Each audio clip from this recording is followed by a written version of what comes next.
Good afternoon. My name is Will Pomerantz, and I am the acting director of the Kennan Institute. And I'd like to thank you for joining us for today's conversation, The Echo of Chechnya in Russia's War with Ukraine. The conflicts in Chechnya and Ukraine share several connections. The Second Chechen War contributed to the consolidation of Vladimir Putin's regime, the future of which he has now bet on the military campaign in Ukraine. But in the eyes of human rights professionals and journalists who have worked in the North Caucasus, the most bitter memories from Chechnya can now be found in the brutality demonstrated by the Russian troops in Ukraine. So today we're going to be exploring the lessons and what lessons we can draw today from the Chechen wars that Russia waged in the 1990s and 2000s, as well as the similarities and differences between these wars and Russia's invasion of Ukraine. Before I introduce our speakers, I just want to remind everybody that you can stay up to date with the Kennan Institute through the Russia File and Focus Ukraine blogs and our podcast, Kennan X and the Russia File. I will introduce each of today's speakers before they speak, but you can submit your questions throughout the program by email to kennan@wilsoncenter.org, via Twitter to Kennan Institute, or on our Facebook page. Please include your name and affiliation.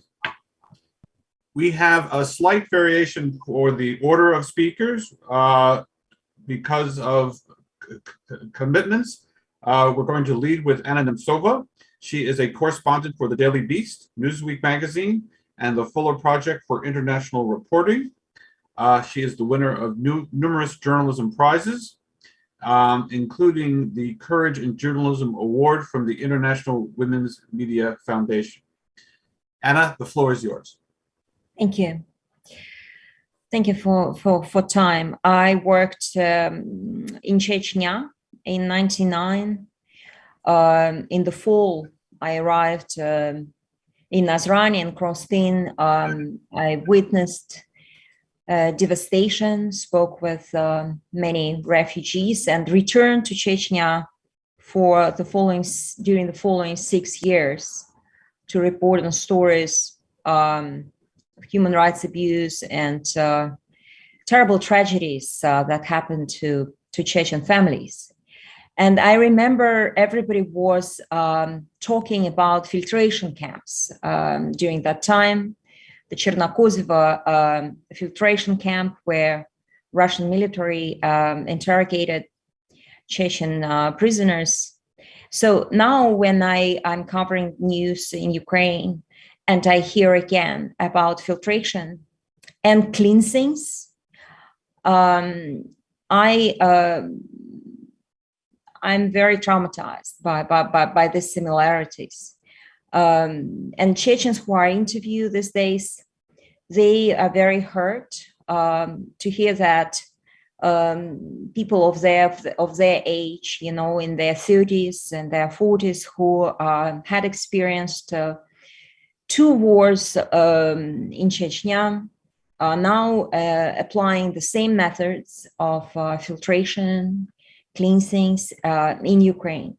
So by cleansing Chechen towns and Chechen villages, Russian military meant basically how it worked. A group of cops from St. Petersburg who, for instance, who were commissioned to go for a few weeks to Chechnya could be patrolling the streets of Grozny or Rus-Martan, and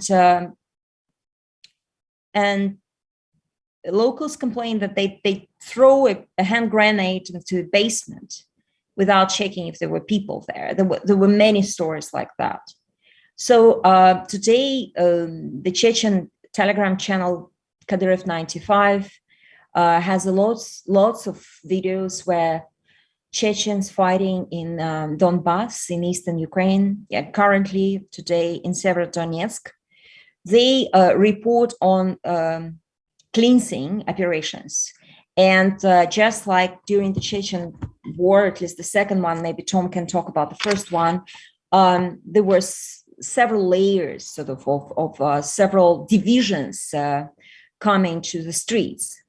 In this case, in Ukraine, it is the regular military, regular army that goes first, and then the second following them is the ЧВК, which is the private militia mercenaries, and to follow them are coming Chechen battalions.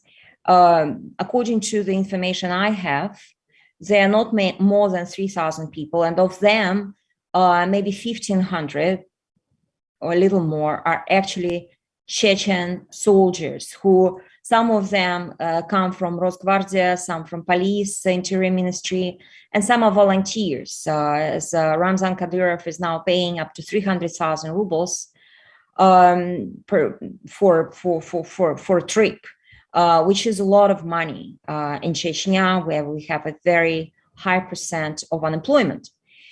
So, and what they report now, they report to Kadyrov in Russian language, which is sounds weird to many Chechens, and it is supposed to be the information for Russian speakers, both in Ukraine and in Russia, that they have already cleansed up to 80% of Severodonetsk. So these are quite depressing and very traumatizing videos for Ukrainians who are from Severodonetsk. And I interview people from Bakhmut, from towns where Chechen soldiers are today, who say, we don't understand. They have suffered so much during the two Chechen wars, and they were tortured and interrogated in these prisons, and now they're using exactly the same methods as during the two wars. That's the story in short.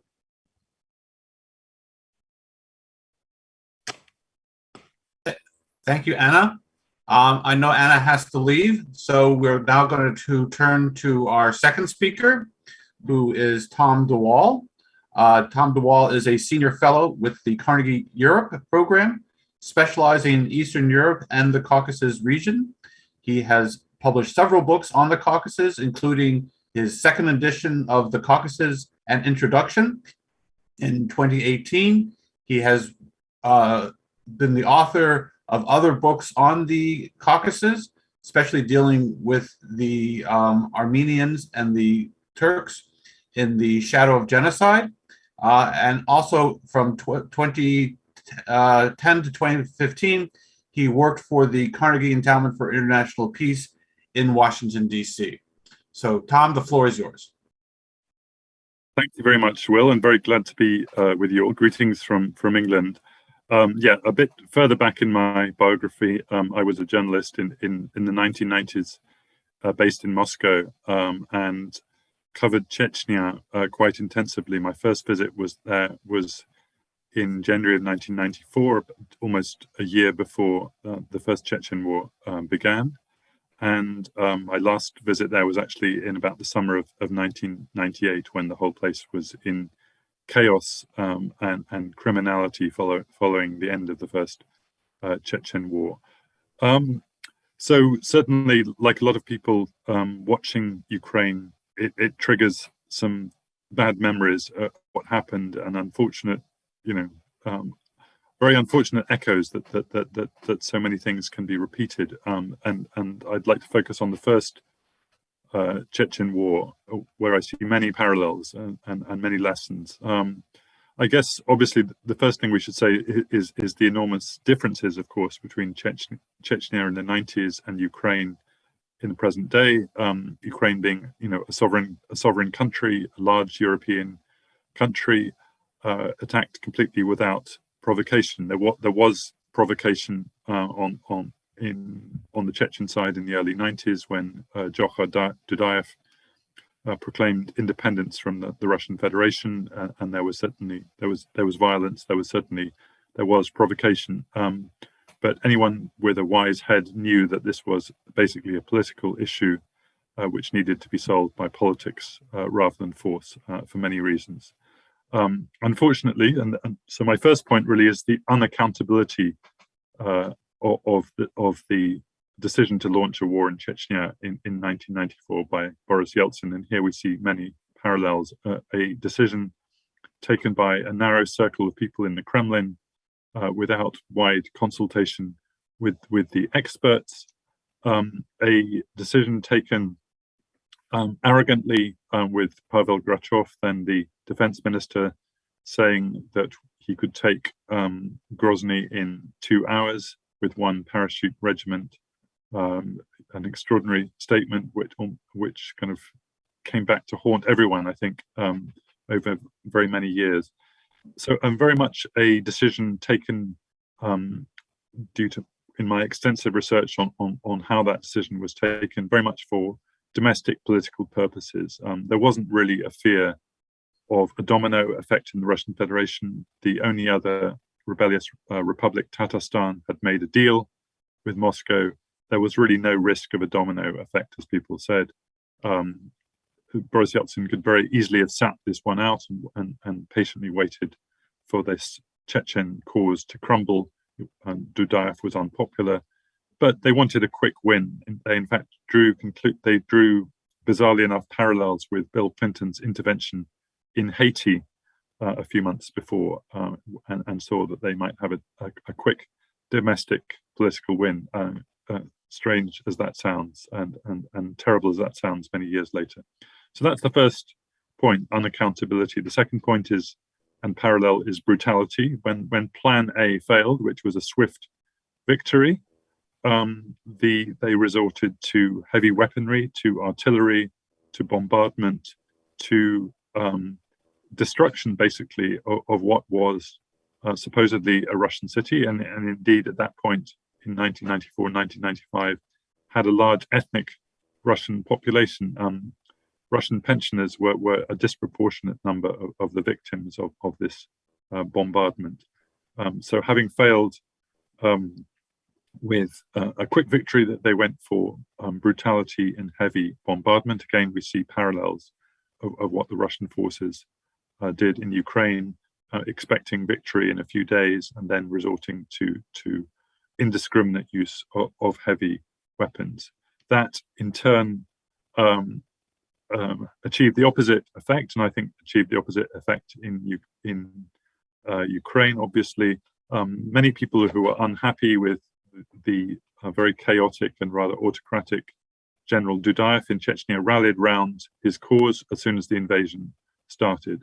And similarly, I think we've seen in parts of eastern and southern Ukraine, where many people I think were fairly alienated from Kiev. They have rallied round the Ukrainian flag, much preferring to live under a government that they may not have supported in Kiev than obviously under a Russian invading force. So, and that brutality would be my second point. Impunity would be my third parallel. And here I think is the point about the nature of the Russian armed forces. And again, I would have hoped that they would be more professional almost 30 years later, but we're seeing the same atrocities, we're seeing the same looting, we're seeing this basically a kind of criminalized youth, unfortunately, which is the kind of seems to be the main component of the Russian armed forces, who, when unleashed on someone else's territory, treat it as somewhere to be ravaged, to be looted, and they face no punishment, they face no reckoning for that. Just in a few cases, no one was basically punished for the many atrocities and the looting in Chechnya. And here I think we have to look at the kind of whole and the nature of the poorest parts of Russian society. As one Russian colleague said to me, the point isn't, you might have been surprised that Russians were doing this to their fellow Slavs in Ukraine, but to be honest, they would have, if given the opportunity, they would have done this in a Russian town as well, terrible as that sounds. That would be my third point, impunity. I think the fourth point is the persistence, and here I think this is a real lesson from Chechnya, as the world is waiting, perhaps some people were waiting for this to be over quickly in Ukraine, or for the Ukrainians either to score a quick victory or to settle with the Russians. This unfortunately in Chechnya tells us that this could go on for a long, long time. And indeed, the Russians may have failed in Chechnya in 1994. They may have failed in 1996 when they suffered a defeat there, but they came back in 1999. Putin came back and finished the unfinished business of Yeltsin in the mid-90s. Again, one could say there was provocation, there was reason to go back, but again, politics was possible, but Putin preferred to use force. And so I think there should be a genuine fear and a warning here that even if Ukraine does, in some way prevail, that and I think as long as Putin is in power, he could play a long game and seek to finish this and to come back to places that he's supposedly left so far, like Kharkiv and Kiev. I guess my final point is about amnesia, and this really is another terrible point. The enormous suffering inflicted on Chechnya, the thousands of lives lost, the war crimes, and really not much memory of that within Russian society. It's been kind of forgotten. It's even been forgotten publicly in Chechnya, which I think is extremely disturbing, as we see this bizarre regime of Ramzan Kadyrov, participating now on the Russian side in Chechnya. I think there's a kind of lot of false memories here. And in a way, I see a kind of false memory also, both in Chechnya and Ukraine, of the Second World War, the Great Patriotic War, the way that as soon as a war starts, the kind of Russian leadership tries to kind of twist it to be a kind of echo, a repeat, a reprise of the Great Patriotic War. And that in turn, I think, makes them, I guess, legitimizes for them this mass destruction, which was obviously the way the Soviet Union fought that war against Nazi Germany, and also kind of, in a way, in their eyes, kind of legitimizes their action as a war against terrorism or war against Nazism, without asking the difficult questions about what's actually going on. I guess the final thing I would say was that in 1996, in 1995, 1996, Russia was obviously quite a different place, a much more democratic place. The media in particular was much freer. And that war became unpopular, the First Chechen War, and Yeltsin chose to negotiate and chose to end that war. And Alexander Lebed signed a Khasavyurt agreement with the Chechen rebels. So I guess it is worth asking that at some point, maybe Russian society will also ask questions about why on earth it's fighting this war in Ukraine. Obviously, the media and information space is very, very different. It's much more controlled, but also I would also say that the war in Ukraine is on a much bigger scale. So I think that's also something to watch, that we shouldn't assume that Russian society will think about the war in Ukraine in 6 months or 12 months' time in the same way as it does now, because there is precedent for them mobilizing and turning against their leadership for a failed and disastrous war. So I'll stop there. Thank you. Thanks very much, Tom. Just to remind everybody, if you want to submit a question, you can do so via email to kennan@wilsoncenter.org, via Twitter to @KennanInstitute, or on our Facebook page. Please include your name and affiliation. We'll now turn to our final speaker, Dr. Anna Neistat. Dr. Neistat leads the docket and initiative at the Clooney Foundation for Justice, focused on accountability for perpetrators and enablers of international crime. She also is the chair of the board at Crisis Action, an international organization working with global civil society to protect civilians from armed conflict. She has been involved in numerous international human rights work for more than 2 decades, including investigations in Chechnya. So, Anya, the floor is yours. Thank you very much, and thank you for the invitation to join this panel. And it was really good to see Anna, and it's very good to see Tom, with whom we used to be closely in touch, as always, not because of any happy circumstances in the world, and are in touch again for the same reason. So just briefly, I would not repeat what has already been said. I also have been covering, investigating abuses committed in Chechnya for many years. Back then with Human Rights Watch, and I think a lot has been said on similar patterns of violations, behavior of the Russian army. So perhaps I would slightly turn the conversation and talk about some of the things that are maybe similar, but are taking a very different turn in this war, and some of the things that are different, and different in both the ways that make me more concerned, but also the ways in which they make me more hopeful. And there's not, it's difficult to talk about hope in these type of circumstances, but nonetheless. So the first thing I would say is that for me, of course, now that we are, involved in documentation in Ukraine, I think it is fascinating how different the documentation process is. In Chechnya, we barely had mobile phones or digital cameras, and almost no connectivity, with witnesses and survivors. Once we have left a village where a particular crime has been documented.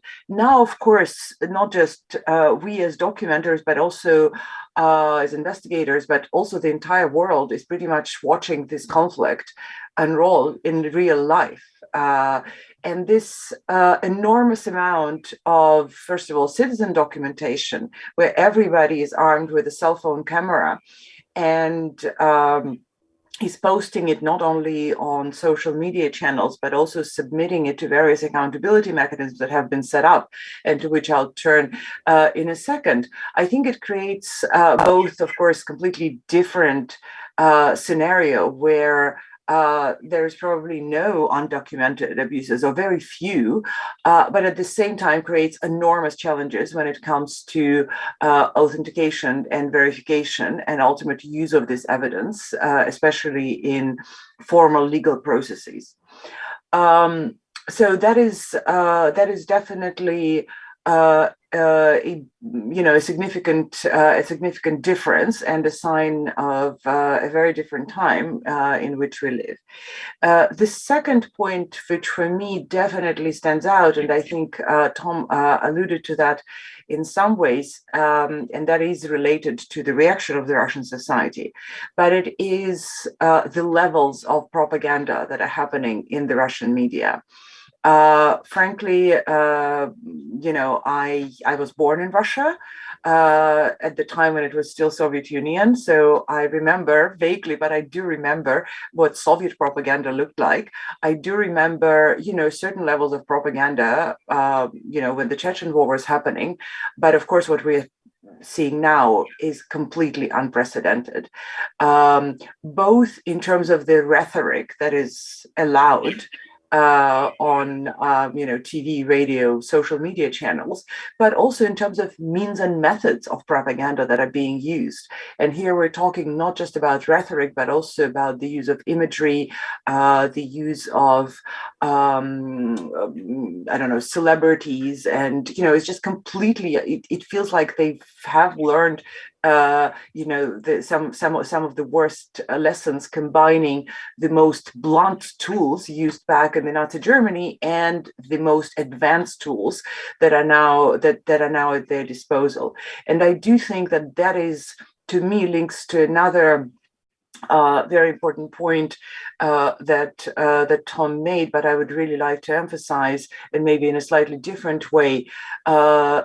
The other thing that I find terrifying and somewhat different from what was happening around the wars in Chechnya is the reaction of the Russian society. When people ask me these days what are some of the horrendous things that I've seen over the last 3 months, I probably would point not so much to the scenes from Ukraine, but to the scenes from the cities in Russia, where journalists are taking opinion polls and asking Russians in the street what they think about the war. And what comes out of their mouth is just fascinating. How despite the remaining access to information, right? Just, despite the closure of media, Russians do still or can still have access to information, but they prefer to stick to the official propaganda lines. And that is, of course, something that is fueling the violence and fueling the conflicts. We all have heard these horrendous conversations between soldiers who are fighting in Ukraine and their mothers, or, relatives who are calling from Ukraine to those who are still in Russia, trying to explain what's actually happening on the ground, and hearing back on the phone from their relatives in Russia that, they just that cannot be true, that is not true, because they've been told on TV that civilian targets are not civilian objectives, objects are not being targeted, and civilians are not being killed. And I do think that presents a huge challenge in terms of what Tom said about waiting for the Russian society to wake up and realize what is happening. For me, the very telling story is the Soldiers' Mothers Committees, a major Russia-wide network of mothers that was formed during the time of the Chechen wars, that played enormous role in shaping I think, the attitude of the Russian society to the wars in Chechnya. And these committees being almost silent right now, while if the numbers of the Russian soldiers killed in Ukraine now are anywhere near the truth, we have already more soldiers killed over 3 months than over the entire period of the wars in Chechnya. And I think that's an important factor for us to keep in mind when we're trying to address this conflict. And last thing I wanted to mention is, or probably two related things, is the reaction of the international community. And here I think we're moving more into the sphere of hope, although I have to say, as I've been saying from the beginning of this war, that perhaps if the reaction of the international community to what was going on more than 20 years ago in Chechnya had been different, we would not be seeing what we're seeing today in Ukraine. And I remember the most desperate trips I made at that time to Strasbourg and Brussels and Washington and Paris, trying to explain to European and American politicians that what we're seeing in Chechnya is not just some marginal conflict on the outskirts of Russia and Russia's internal affair, but something that will become characteristic and will affect dramatically what's happening both in terms of Russian internal policy and its foreign policy. And that fell completely on deaf ears, especially towards the kind of mid-second war. Like in the early 2000s, the whole point was trying to appease Russia. And, I remember European Union dispersing massive funds to Chechnya because that was seen as the right thing to do at the time. And then, and then there was not just Chechnya, but, Georgia and Syria and many other wars. And it took a while for the international community to wake up. Now they seemed to have woken up, and I think it's a good sign. And it's particularly a good sign when we're looking into accountability efforts. Of course, as somebody who've been trying to figure out how we can bring those who were responsible for committing crimes in Chechnya to justice for 2 decades, what's happening around Ukraine in terms of accountability efforts is definitely gives some hope. We do see an unprecedented effort both by the national authorities, which is generally quite unprecedented for the 21st century conflicts, but also by the International Criminal Court and all the national prosecutors in countries that have universal jurisdiction regimes, to collect evidence, not just for exposure and documentation and monitoring, but to bring the perpetrators to justice. And I think that those of us who have been watching the crimes committed by the Russian regime, frankly, by some of the same people whose names are now in the media. I yesterday saw an interview by General Shamanov, is he a general now? And speaking of déjà vu and PTSD combined, that's definitely it. But we are seeing the same perpetrators, and there is some hope somewhere in my heart that if the accountability efforts around Ukraine lead to some kind of outcomes, it's not just the crimes committed in Ukraine that will be in the docket. That we will be able to go back to all of these dossiers that we have been building on those people for all these years, that we will be able to put on the prosecutors' desks. So I will stop here, and very happy to continue the conversation and answer some questions. Thank you very much, Anya. Again, a reminder, if you have questions, and we're beginning to get some in, you can send them via email to kennan@wilsoncenter.org, via Twitter at Kennan Institute, or on our Facebook page. So I guess my first question, and you've all alluded to it, is did the Russia learn any lessons from the invasions in the 1990s and the 1999-2000 war in Ukraine? Or has they just retreated to what is standard military practice, it looks like, of burning cities to the ground, but not really providing any sort of alternative or soft power or anything like that that could make this palatable? So obviously, in the 20 odd years that have interspersed, did Russia learn anything? Or is it simply repeating all the mistakes that occurred in the previous war? That's to Tom or to Anya. I guess we can both take that. Yes. But terrific presentation, Anya. I mean, obviously, well, I would say that Vladimir Putin, in a rather negative way, learned from the first Chechen war how to prosecute the second Chechen war. He learned, I would say, he learned two things in particular. One was that he needed to control the information war, as Boris Yeltsin had not. Boris Yeltsin almost kind of lost that war in the first couple of weeks when there were Russian TV channels reporting from Grozny and contradicting exact the official message. And Putin learned that, and basically, when he prosecuted the second Chechen war, tried to restrict the information space much more rigidly and control the message. Of course, it didn't quite work, but it worked a lot better than it had under Yeltsin. And I guess that his second strategy was to look. In the first war, they turned to some former Soviet Chechen officials, some of them better, some of them worse. In the end, the kind of pro-Moscow government was living at the airport, Grozny airport. Doku Zavgayev, who was the main guy that they chose towards the end of the Second World War. The Chechens used to give him the Russian patronymic, mockingly Doku Aeroportovich, Doku who lives at the airport. And that obviously was a strategy that failed. And Putin, much more cynically and much more effectively, it has to be said, waged a policy of Chechenization, which was to find a strong man, in this case, someone who switched sides, Ahmad Kadyrov, and promise him a lot more, promise him basically, in fact, everything short of independence. As we know,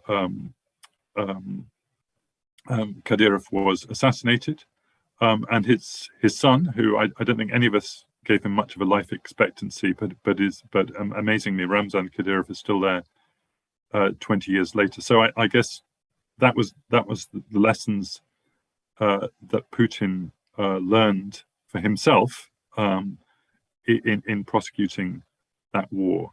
I guess in Ukraine, obviously, he can control the Russian information space and does so in a completely almost North Korean way at the moment, but obviously he can't control the information space of Ukraine, which is his big problem.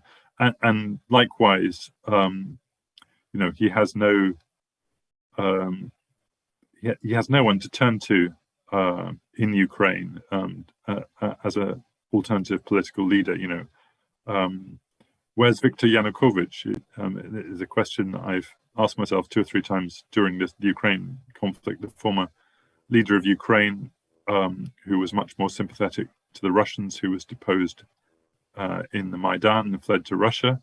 Why have they not wheeled him out and brought him back? Well, I guess maybe they will try to in the future, or maybe he doesn't want to. Maybe he doesn't want to pick up this poisoned chalice.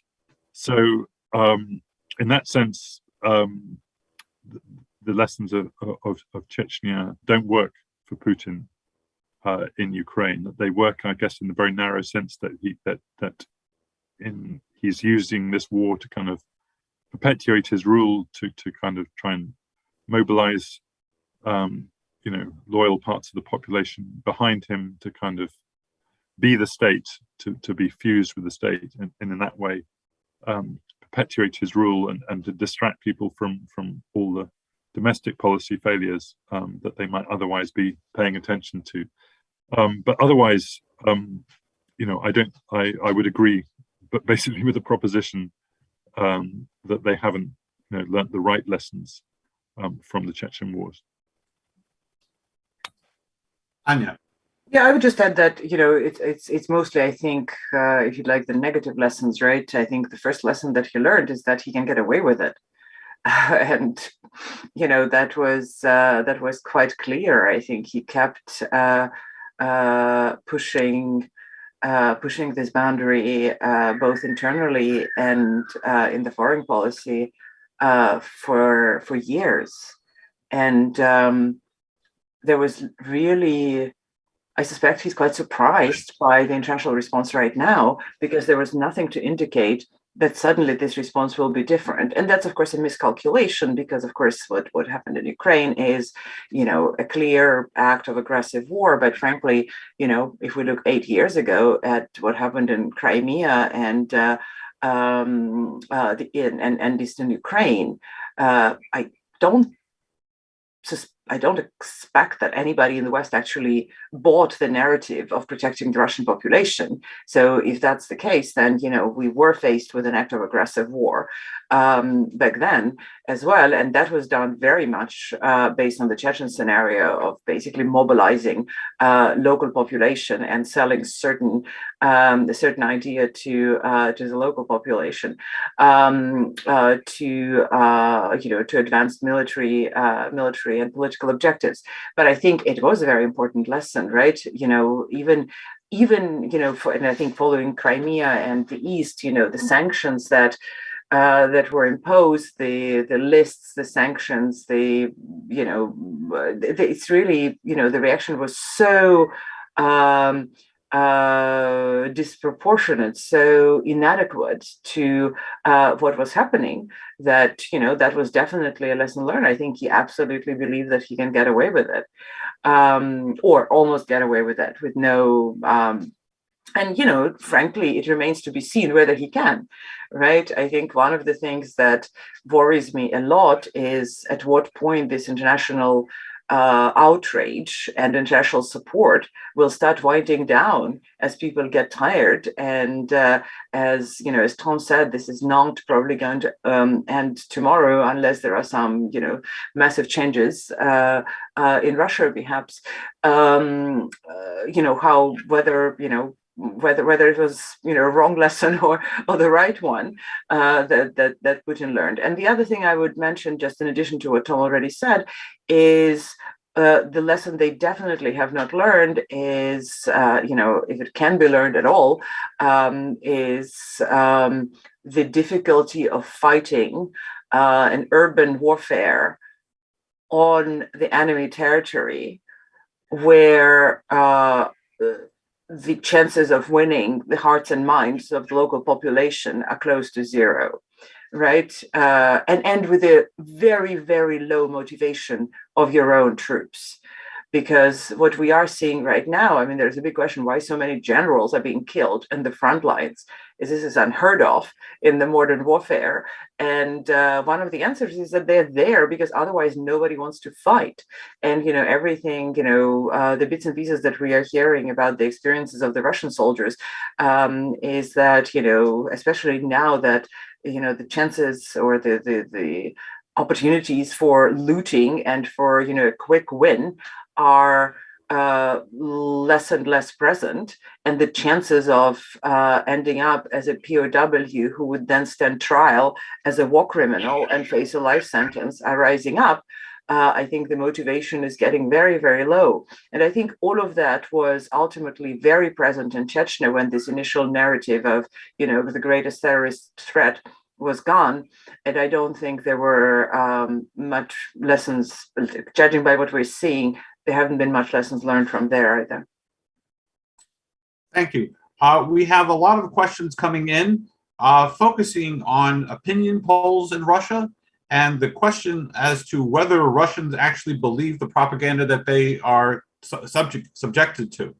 So if you can talk about the propaganda and Putin's control of the airwaves, and whether you see any sort of objections or any possibility for opposition, or has this propaganda just been swallowed whole?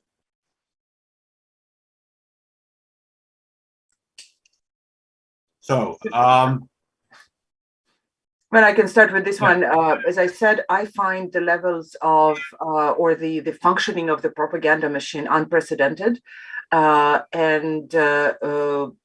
course, you can never believe the opinion polls in Russia, but I'm actually, unfortunately, I tend to believe that the majority of Russians do support the war. They support the completely insane, frankly, narrative that is used as a justification for this war. This is, for me, the most fascinating thing, that they're not just afraid to talk about it, but that they do speak, when they speak to journalists, they do speak about it, both young and old, with certain level of conviction, which demonstrates the buy-in, that they are buying what they're being fed on TV. And it's particularly frustrating given, as I said, that they do have access to information, that it's literally impossible. I mean, Russia is not North Korea, and it's not China. And, Russians have access to internet despite, some of the restrictions. All of this information is out there, but they do choose to believe what they hear on Channel 1 and some, of the state newspapers, but mainly it's television, of course.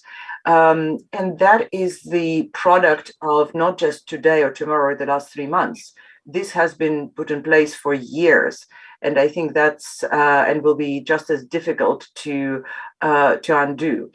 So yeah, I do think that there is, of course, there are of course dissenting voices, but unfortunately, so many of them have left, because one of the other things, kind of on the other part of the scales to propaganda, is the real threat for any kind of dissenting voice, right? I'm sure everybody knows about the criminal sentences proposed and threatened to those who speak against the war. Right? This is not something that we have ever seen, frankly. The closure of all human rights organizations, the closure of all, somewhat independent media, but also the threat of prosecution if you dare to speak on social media or elsewhere.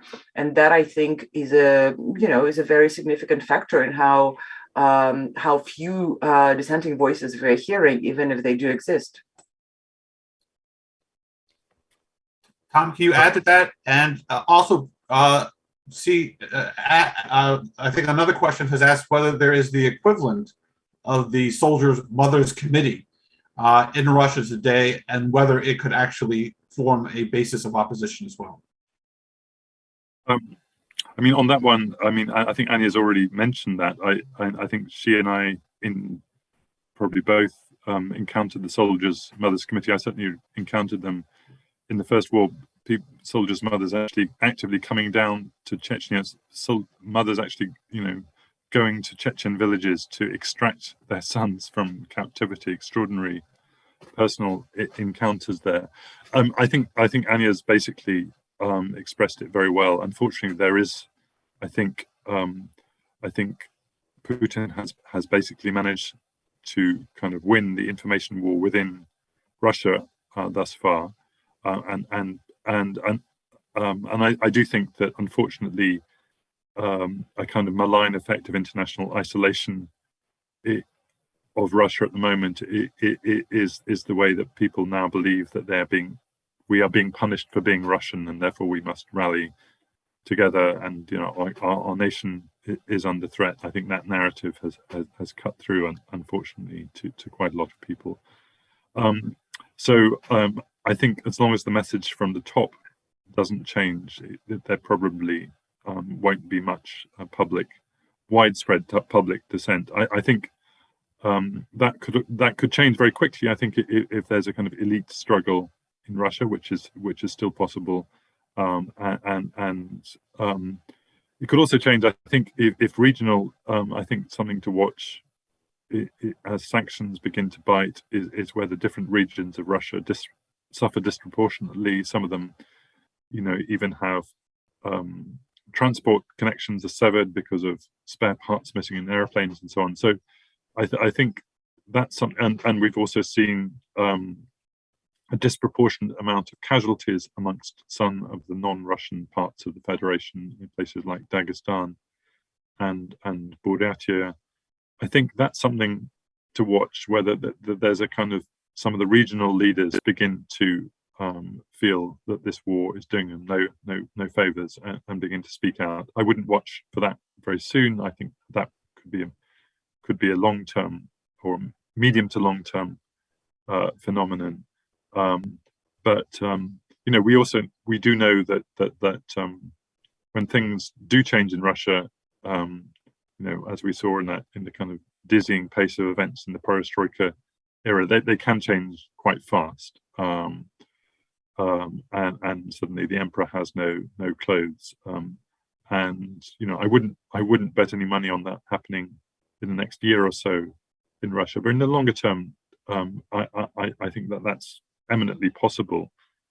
And the point here, I think, is that once the narrative changes, then Russians kind of again suffer from amnesia. And I always remember a Serbian friend of mine who opposed Milosevic, and she said her family were basically behind Milosevic. And then when Milosevic was gone, she was kind of frustrated. She would say, and my family have completely forgotten it. They would say, "Oh, remember how we always none of us liked Milosevic." And I'm sure I can well anticipate 10 years' time, so many Russians saying, "Oh, we never liked Putin, did we? We always had to put up with him." Anyway, I'm speculating maybe too far into the future, but so maybe we should just focus on the present and say that the present Putin is very much winning that information war, and it could change in the longer term, but probably not in the short term. Our next question comes from Christopher Jones at the Jackson School of International Studies, and he asks: the Soviet military had political officers trained to manage civil-military relations between Soviet soldiers and non-Soviet civilians. Does the Russian military have equivalent cadres? Anyone want to take a shot at that one? My short answer is I don't know. I'm not sure I fully understood the question. I mean, the Russian army definitely still has political officers, so are essentially, usually they used to be connected to KGB, now FSB, intelligence service, and I have no reason to believe that they're no longer there. To what extent they're in charge of managing military-civilian relations, I'm not sure, and frankly, I've never heard of that function, but it doesn't mean that it doesn't exist. Okay. Another question from Craig Douglas. What are the risks of war returning to Chechnya as a result of the Chechens fighting in Ukraine? In other words, will there be a more potent opposition in Chechnya as a result of their participation in this war? Great question. I'd be interested to hear what Anya said, but Anya has to say. I mean, I think there are risks for Putin in the North Caucasus. Let's put it that way. I think up until quite recently, I think we have to acknowledge that Putin has managed ideologically has managed the kind of Russian Slavic issue quite delicately. He's himself as a president of all Russians, whether they be Orthodox, Muslim, Jewish. He's avoided racist language. It's what we're getting instead is now, but what we're getting now is this imperialist language, which we haven't had. I think it really started with that essay he wrote a year ago about Ukraine. We're seeing a kind of transition from the more kind of Soviet Putin, who saying we're all Soviet peoples, with it may be implication, of course, that Russians have a sort of primacy, but that others have their place as well, to a more imperialist Putin, and that's in turn unleashed this kind of Russian Slavic nationalist forces who were always a bit to the edge of Putin, to the right of Putin. Now, I guess the implication for that, for the North Caucasus, is that those people feel quite alienated from that message. They don't feel, why should we be part of this big kind of Slavic crusade to reunite the Slavic land of Ukraine? What's that got to do with us? You've already got a kind of longer term alienation of the North Caucasus from the rest of Russia. It's demographically, economically, religiously, in terms of rule of law, in terms of everyday practices, quite different from kind of Russian, Slavic Russia. I mean, always was, but I think those trends continue. So at some point, I do think we're going to see more trouble in the North Caucasus. And we should also mention, the economy. That as the economy, so few sources of good employment in the North Caucasus, and that if there are few sources of good employment, that in turn leads to criminality, to racketing, to people taking up weapons. So all of which is to say, I wouldn't predict a kind of a war in Chechnya like we saw before, but I do think that it's almost inevitable that there will be the kind of instability, the kind of alienation from the rest of Russia, and more violence in the North Caucasus as a whole. I would just add briefly that I think if Russian history teaches us anything, is that there was never an end to the wars in the North Caucasus. There were just periods of calm, which inevitably led to another conflict or uprising or an effort to suppress it. And I think there is no reason to believe that anything has changed. I would just say whether Ukraine will be a trigger is a slightly different question for me, but I definitely have felt that it's just a matter of time. And this is just based on all of these, hundreds and thousands of interviews that I've done with Chechens, abused not so much by the Russian soldiers, but by their fellow Chechens. And that's not something that is going to be forgotten in this part of the world. It will be remembered for generations. And the fear is enormous. I was in Chechnya for the last time, maybe just a few years ago. And it's fascinating how everything looked so different than from when I was last in Grozny, whatever, in 2007, when everything was still fairly destroyed. And suddenly now you see this kind of Dubai style capital with neon lights and whatnot. But behind these facades, you can feel the fear and the anger and the hatred and the desire for retribution.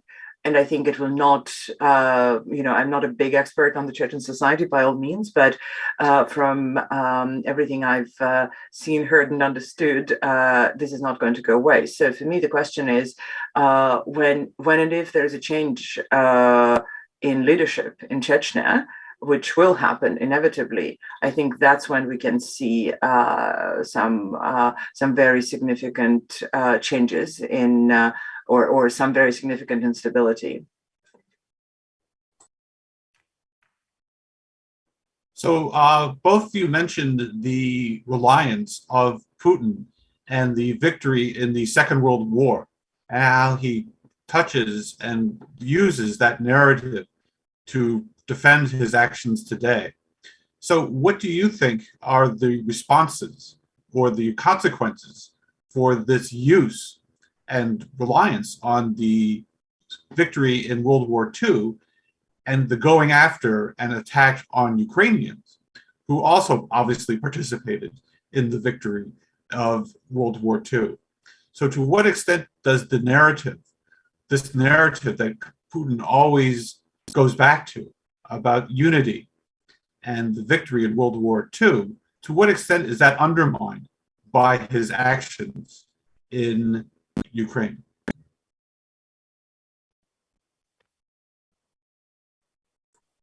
Well, of course, it's totally undermined. I mean, I guess, I recall I was in Moscow on Victory Day of 1995, the 50th anniversary, and there was a feeling which I shared, maybe rather naively shared, that this was kind of the last major celebration of Victory Day at that point, 1945, basically because, there were still lots of veterans out there on the streets. It was still very much a personal holiday, I think, because the real veterans were still alive.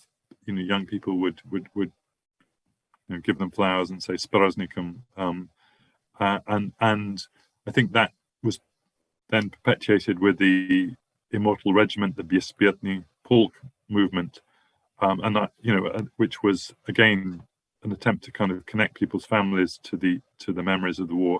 That was very cynically co-opted, that movement, by the Russian government, which then made it a state effort. The whole point of that Immortal Regiment movement was to try to separate it from the state, but then Putin appropriated it.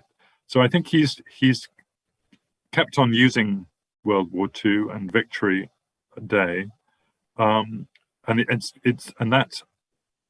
think it had already passed its expiration date as a personal issue for many people, remembering people who had been alive. The last veterans have obviously gone, basically, apart from a few very old people. So, and then I think, and now, of course, by invading Ukraine, he's completely tarnished the real memories of victory, the real, the genuine part of that memory of that message. What has he got left? No one's going to ever turn up at a May the 9th victory parade in none of the allies will ever turn up again at a victory parade in Moscow on May the 9th. Ukrainians certainly won't. For them, they will have to totally reconfigure their history of World War II in the light of these events, I would say. Yeah, I think there are like volumes to be written about kind of the use of World War II and Great Patriotic War rhetoric by the Russian politicians. The only thing I think that gives me hope is that, even in my lifetime, this history has been rewritten a few times. Again, being a Soviet pioneer, I remember what this holiday used to be like, and then what it became in the 90s, which I think was very different. And I think, Tom, you had described it very well. But we do have to remember that, as they say, Russia is the country with unpredictable past. Definitely what I've experienced in my, just suddenly when I was in 8th grade, the whole history of the World War II and Russia's role in World War II and Russia's relationship with Germany before the World War II, and everything was suddenly rewritten. So there is some hope that it will be written back, but I absolutely agree. But I think the most important piece there is that there is a very good reason why with Ukraine, unlike Chechnya, for example, or unlike Georgia, there is this massive use of Nazism-related rhetoric, right? The whole operation is dubbed, denazification, right? Which you would think is the most insane line you could come up with, but it sells really well. Because I think for most Russians, because the Victory Day and the whole memory of the Great Patriotic War, of the war, is still so live. I mean, it's really fascinating when I, compare the perceptions among even young Russians of that period of time. It is much more real than, for most Europeans, for example, and definitely Americans. So because this is such a big thing, to this day, for the most part, when Russian boys play war, they play war of, Russians versus Germans. It went down a little bit. Now it's up apparently in the streets of Russian cities. But this was always there, and so that was the shortcut to the hearts and minds of the Russians to gain support for this war. And the insanity and complete disconnect from reality of this premise didn't really bother anybody, because if you want to lie, as we know, and this was exactly that type of lie that worked very well. And so I do think there is a lot there, and it completely discredited frankly the holiday and the memory which many Russians hold dear to this day, even though the veterans are gone. But for most Russian families, it is still a very, very real thing, or was at least. And now I do think it was completely discredited. Thank you. One last follow-up question for Anya. And you talked about young people. Obviously, in such a war like this, young people are invariably consist of the vast number of soldiers and the casualties. Although obviously there are a lot of civilian casualties as well. But do you anticipate or feel that maybe there could be a generational opposition to this war in light of the casualties and in light of the Russian soldiers, the number of Russian soldiers who have been killed? Well, frankly, that was my hope in the beginning, especially when I started seeing some of the numbers of the Russian soldiers, which I think was quite shocking, especially compared to the number of soldiers who were killed, for example, in Chechnya. But first of all, we have to remember that this is the best kept secret, right? I would not say that, I know it for a fact, but there are a sufficient number of rumors which would not surprise me of, bodies not being returned. I mean, definitely Ukrainians are reporting on that they have the bodies of all these Russian soldiers that nobody's claiming. Whether the whole rumors about mobile crematoriums were true or not, I don't know. But again, judging by what's happening in Chechnya and, all of the bodies that were, or just a massive effort, generally speaking, to hide the actual toll that this is taking on the Russian troops, I think the Russian public, I believe, simply doesn't know how many soldiers are actually being killed in Ukraine every day. And of course, given the unprecedented control of the media that we've seen so far, and unfortunately what I perceive as the silence essentially of the Soldiers' Mothers Committees, and I'm saying it with huge pain because I worked with them and I have huge respect for what they've done and what they have been doing all these years, not just in Chechnya, but beyond. And some of them are the most courageous women I've ever met in my life. And I definitely expected some kind of movement on their part. But I do, so with the Russian, so I do think that maybe, this is not the kind of truth you can hide forever. So the truth might start coming to light. But, what always gave me hope when I watched kind of Russia moving closer and closer to totalitarianism and total control is the young generation. You know, when there were protests in the streets of Russia with thousands of young people aged, you know, from 15 to 25 in the streets, that gave me a lot of hope. And it was largely because they were not as susceptible to propaganda as the older generations, because they got their information from internet, not from Channel 1 or radio or newspapers. And that definitely gave me some hope. So far, I do not see that happening. I think most, many young people are definitely leaving Russia or trying to leave, which, you know, can be interpreted in different way. It is a form of protest, of course, but it also means that there is less protest-minded people left in Russia. Thanks. My last question is that when Russia was a part of the Council of Europe and subject to the European Court of Human Rights, many Chechen cases worked their way through the Russian judicial system and through the European courts. And Russia seemingly was at least willing to pay some of the fines for the Chechen cases. But what influence can Europe now have, other than economic, now that Russia has decided to leave the Council of Europe and really not place itself under the jurisdiction of international law and even the European courts?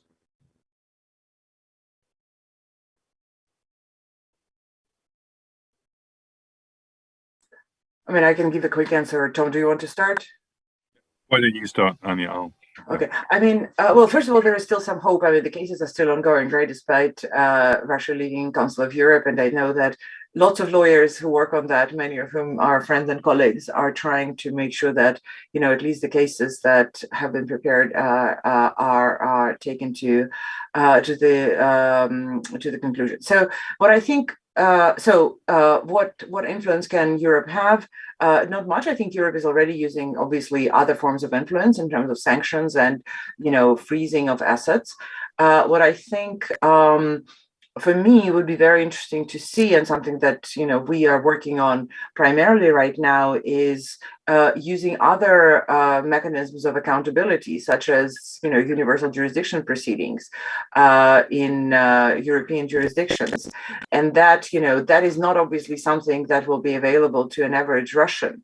But if we're looking, for example, into, you know, crimes that have been committed in Chechnya, or crimes that have been committed by Russians in Georgia, or frankly, you know, other crimes, for example, torture, that would qualify as international crimes, depending on the jurisdiction. There is this interesting and definitely underexplored avenue for accountability that hopefully now, with all this, you know, buzz around international justice focused on Ukraine, would be used much more. So you know, and in addition, I think what is really interesting is, of course, all these you know, the movement to freeze assets. That's where it hurts, right? That's where, again, not something we've seen much before, but when these assets will start being not only frozen, but also confiscated, frankly, to compensate, you know, Ukrainian victims, hopefully, at the first place, but not only.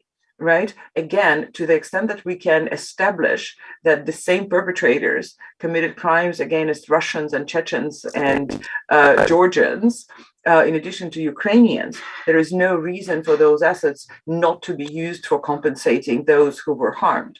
So I do think, you know, I'm not trying to be overly optimistic here, but, and of course, you know, the fact that, you know, Russia is no longer a member of the Council of Europe is a massive blow to those who were trying to bring cases there. It was an important avenue, but it's not the only one, and I think it's important to remember.